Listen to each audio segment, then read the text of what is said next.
Hey everybody, so I'm Carter Pettit. I live here in beautiful Evanston, Wyoming. We're surrounded by mountains, activities galore, and today we are going to be talking about the unforeseen cost of living expenses here in Wyoming. So stay tuned and make sure to like and subscribe to the channel. It really helps me a lot. And let's hop right into it. Thanks. Let's go.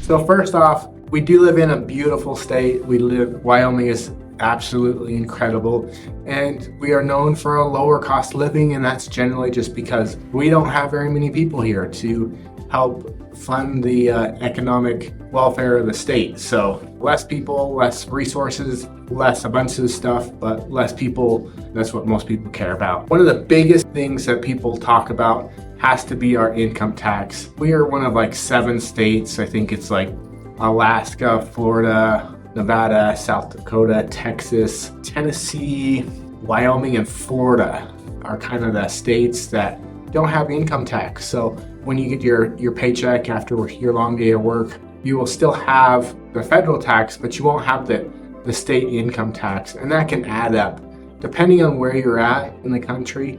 I mean, if you look at like California, you're seeing that like 13% on top of everything you're making is just gone back to the state. So that's one thing you need to be aware of. We still have federal income tax, but not state income tax. So just keep that in mind when you're moving to one of these states. All right, I know I love to eat, and so let's talk about food and cost of living. So if you're from Utah, rest assured, your grocery bills probably aren't going to go up as much at all.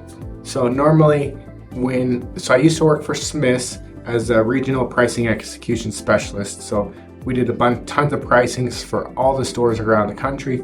In Utah, most of the Salt Lake stores are in the same program as the Evanston store. Here in Evanston, our prices are going to be fairly reasonable, fairly comparable to the prices in Utah, especially at Smith's because I used to work there. So if you're looking at groceries, the average grocery for a family of 4 is about $10,000 a year, depending on what you want to eat. And I know that groceries prices have been skyrocketing lately. I mean, have you seen the price of eggs lately? Like, kind of crazy what they're doing, but you can expect to spend around $10,000 a year to feed a family of 4 at the grocery store as of right now. So that's kind of what the pricing is for groceries roughly here in Evanston, Wyoming. So for gasoline, everyone has to drive around here, especially here in Evanston, because we don't have a train system or a bus system, high-speed monorails, none of that around here,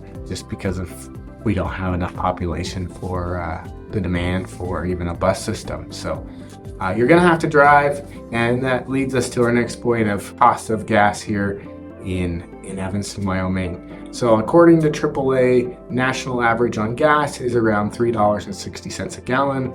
Here today, we're about $3.40.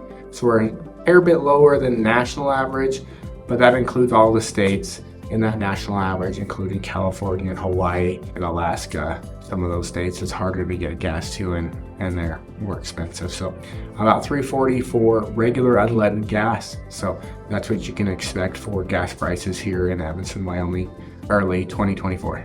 Hey y'all, are you thinking about relocating to Evanston, Wyoming? My team and I have developed the ultimate relocation guide, and it's 100% free. Down in the description, let me know what you think. Have a great day. All right, so we just looked at income tax. So let's switch gears up and look at the property tax on your home. So your home property tax here in Uinta County is at about 0.5%. So if your house is worth around $100,000, you can expect to pay $500 in taxes. And then you can just kind of do the math. If your house is worth $200,000, look at about $1,000 a year. And here in Uinta County, they do it in 2 separate payments as well. And they're always in the past. So when you're paying taxes, you're paying last year's taxes. And so they are in arrears. But yeah, just keep that in mind, especially no matter where you live, because when your property value goes up, so does your taxes, especially if you're on a fixed income. and you're like, I'm gonna buy this house, property taxes are only X, I can afford that right now. But keep an eye on for the future and what your house may be in the future if you can still afford that property tax. So your house is gonna go up, the value is gonna go up, and they're gonna continue to tax you on the value of your house. If your value goes up double and you have to pay double in taxes, just sit down and see if you can afford that. Don't hop into any transactions that you don't feel comfortable with. And then, yeah, if you guys have any questions on the property taxes around here, let me know. If you're wanting to look at houses, let me know.